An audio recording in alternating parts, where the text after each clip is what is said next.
د پاکستان حکومت او پوج لخوا ترهګرو په ضد د عملیاتو پیل کولو د اعلان سره سم خیبر پښتونخوا کې په امنیتي ځواکونو د بریدونو لړۍ چټک شوې او په ثوابه کې په پولیسو لشي بمي برید روسو د خیبر په باړه سیمه کې هم د امنیتي ځواکونو گاډي په بم الوزول شوې دي. امنیتي سرچینې وایي چې د باړې په بمي برید کې د یو صوبیدار په ګډون 2 عسكر وژل شوي او ګڼ شمېر نور جوبل شوي دي. په امنیتي ځواکونو د بریدونو روس لخغه شوی چې 13 ورځ د وزیر اعظم په مشرۍ د ملي امنیت کمیټې قبایلی سیمو کې ترهګرو په ضد د هر اړخیزو عملیاتو منځوري ورکړه. امنیتي سرچینو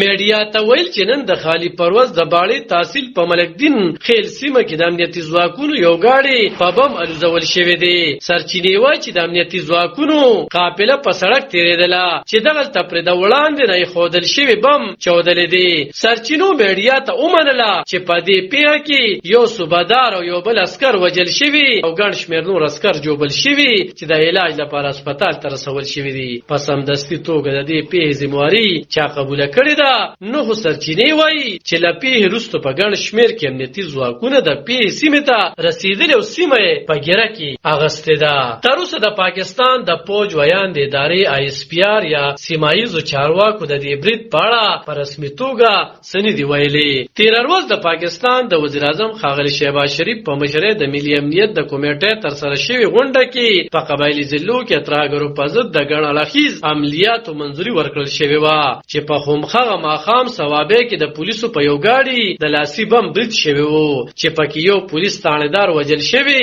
او 2 عسكر جوبل شوي وو. د جمعې پر ورځ د پاکستان د وزیر اعظم شهباز شریف په مشرۍ کې د ملي امنیت د کمیټې په غونډه کې ویل شوي چې د ټول قوم او حکومت سره په ګډه د ټول اړخیز کوټلو عملیاتو پیل کولو منځوري ورکړې شوې ده. کم به چې د یوې نوې جذبې او نوې ارادې سره مل د ترهګرۍ د لعنت نه پاک کړي. د ملي امنیت د کمیټې په غونډه کې ترهګرو په ضد د عملیاتو دا پریکړه په داسې حال کې شوې چې په دې وروستو کې د پاکستان په ځانګړي ډول د خیبر پښتونخوا په بېلابېلو سیمو کې په امنیتي ځواکونو وسلوالو خپل بریدونه چټک کړي او په دې بریدونو کې په سوونو عسکر وژل شوي او جوبل شوي دي. په تازه ترسره شوو بریدونو کې د زیاتره ذمہواري تحریک طالبان پاکستان په غاړه اغستې ده. د پاکستان حکومت د کال 2004 نه تر 2009 پورې د TTP د بېلابېلو مشرانو سره وخت په وخت معاهدې کړي خو دا معاهدې نږدې ټولې ماتې شوې دي او بیا وخت په وخت د پاکستان پوج د وسلوالو طالبانو په ضد پوځي عملیات کړي چې زیاتره په قبایلی ضلعو کې ترسره شوي وو.